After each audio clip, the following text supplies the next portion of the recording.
consider two objects in the universe that exhibit a gravitational attraction between them. Well, the gravitational force exerted by object A on B is equal to the gravitational constant by the product of both masses over the squared distance between them. And to get this in vector form, we put a negative sign and multiply by the unit vector from object A to B. So as we can see, the force of A on B points against the unit vector. And by Newton's third law, so as we can see, the gravitational force is proportional to the product of the masses and inversely proportional to the squared distance between them. So effectively, if we divide this force by the mass of object B, then what we get is a gravitational field of object A, the gravitational acceleration at any point in that field. And this is convenient because we can place some mass, and you can simply multiply the gravitational acceleration by this mass to get the gravitational force exerted on this mass. Suppose we have an object placed on the surface of the Earth, which has a mass m. Therefore, the radial distance between the center of the Earth and this object is re. So using Newton's law of gravitation, the gravitational force exerted by the Earth on this object has a magnitude of the universal gravitational constant by the mass of the Earth and the mass of the object on the radius of the Earth squared. And by Newton's second law, that's equal to the mass by the gravitational acceleration. So therefore, if we cancel out m and substitute for the universal gravitational constant and the mass and radius of the Earth, and note that you should use the proper units, so if you multiply this by 10 cubed meters, that the gravitational acceleration of the object is around 9.8 meters per second squared. And this is a really good approximation for objects that are close to the surface of the Earth. And when we've been using this acceleration, we simply just called it g. Suppose we have a mass m placed at some distance r from the center of a spherical body. So that means the entire mass of this spherical body will exert a gravitational force which has the following magnitude by Newton's law of gravitation for objects that are outside the sphere. Now what if the mass is placed inside the sphere? Well, in that case, only this part of the sphere is going to exert a gravitational force on the object. And the magnitude of the gravitational force exerted by this mass is as follows. Now the mass of that sphere is simply the density multiplied by that volume of that inner sphere. Now we can multiply this, and we don't modify the expression, and therefore we notice that this here is equal to the mass of the entire sphere, and now we can substitute for m0 into this expression. And then doing some cancellations, we get the following expression. So therefore the variation of the gravitational force, so effectively when the objects are placed outside the sphere, the mass m behaves like a particle. A uniform rod exerts a gravitational force on a particle. And write the magnitude of this force in terms of the following variables. Well, if we take a differential element from the rod that's at some distance x from the origin of the rod, then this differential mass element exerts a differential gravitational force, and we can write the differential mass as the density by the cross-sectional area of the rod by the width of that element, and then dividing through by the mass, which is density by area by the length of the rod, which gives us the following expression. And now we can replace the differential mass and then integrate over the length of the rod to obtain a gravitational attraction produced by the entire rod on this particle. So by taking the constants outside the integral, we can write the gravitational force as follows, and I'll leave it for you to evaluate this integral using U substitution. In the 1600s, Kepler derived 3 laws of motion by analysing his mentor Tycho Brahe's astronomical observations. And the first law states that planetary orbits around the Sun are ellipses, with the Sun at the focus of the ellipse. And the second law states that a line drawn from the Sun to the planet sweeps out equal areas over the same time interval. And this is a consequence of the conservation of angular momentum. So the change in angular momentum about the Sun is 0. And if we observe the vectors from the Sun to the planet at 2 positions in its orbit, then the velocity vector is larger when the radial vector is smaller. And applying the conservation of angular momentum about the Sun, so when a distance is smaller, the velocity is larger, and vice versa. Now the third law states that the square of the period of the orbit is proportional to the cube of the length of the semi-major axes. And this is true for all planets orbiting the same star. Suppose we have a satellite orbiting the Earth along a circular path.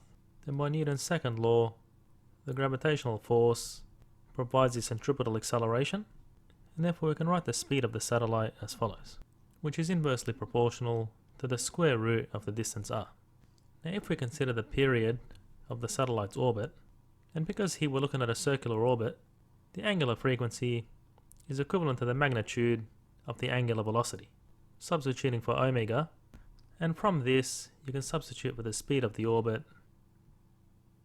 so the orbit satisfies Kepler's third law. Now rearranging this equation, so consider an antenna that we place at the equator.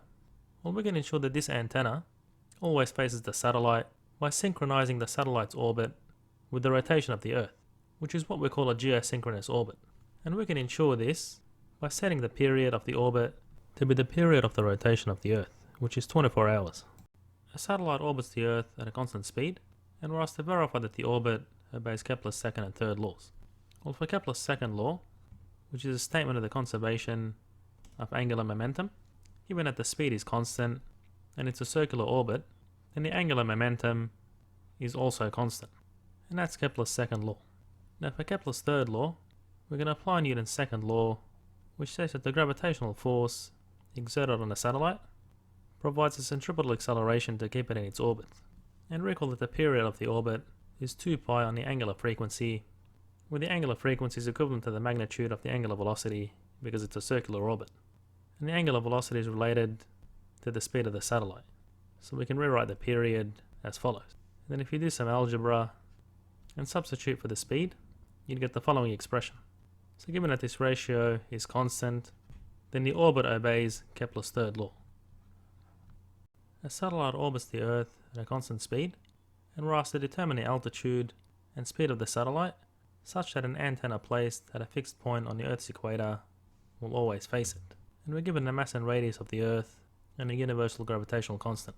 So recall that we derived the expression for Kepler's third law. So from that you can flip this around to obtain the radius of the orbit. And if you set the period of the orbit to be the rotational period of the Earth, where TE is 24 hours by 3600 seconds for the Earth to complete one rotation.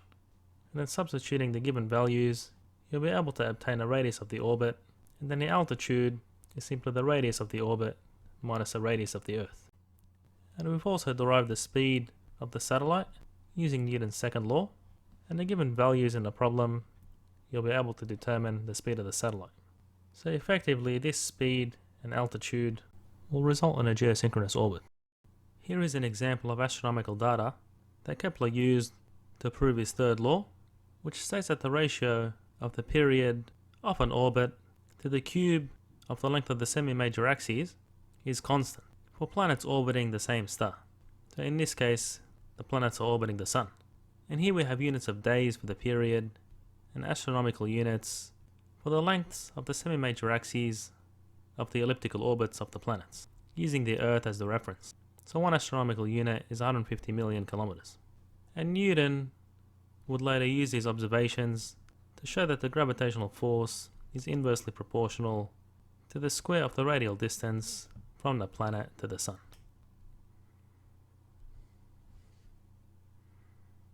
Suppose we have a particle that moves along a curved path in a gravitational field. Then the work done by the gravitational force is the dot product between a gravitational force and a displacement vector. But here we can write this dot product in scalar form if we resolve the displacement vector along the radial and theta directions. So the gravitational force only does negative work in the radial direction. And now we can integrate from R1 to R2. And that change in gravitational potential energy is equal to the negative of the work done by the gravitational force. And now evaluating this integral gives the change in gravitational potential energy.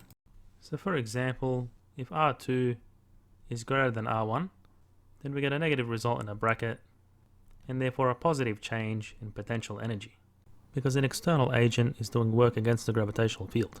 And recall that gravity is a conservative force, so the change in potential energy is path independent. We derived an equation for the change in potential energy as a particle is displaced from a position 1 to position 2 in a gravitational field. Now suppose the particle is displaced from position 1 to a position of infinity. Then we rewrite the change in potential energy as follows, and we call this R. So as R approaches infinity, this term goes to 0, and we choose our reference potential energy at infinity to be 0, which gives the following expression. Or more generally, we just remove the 1. So given that the potential energy is always negative, this means that energy must be added to displace a particle that's at a distance r from an object producing a gravitational field to infinity, because an external agent would be doing work against the gravitational field to achieve this. The kinetic energy of a satellite in a circular orbit can be written as 1/2 by the mass of the satellite by the speed of the satellite squared. And you can also write this using the angular speed and the moment of inertia, which gives you the same result, because the speed is related to the angular speed as follows.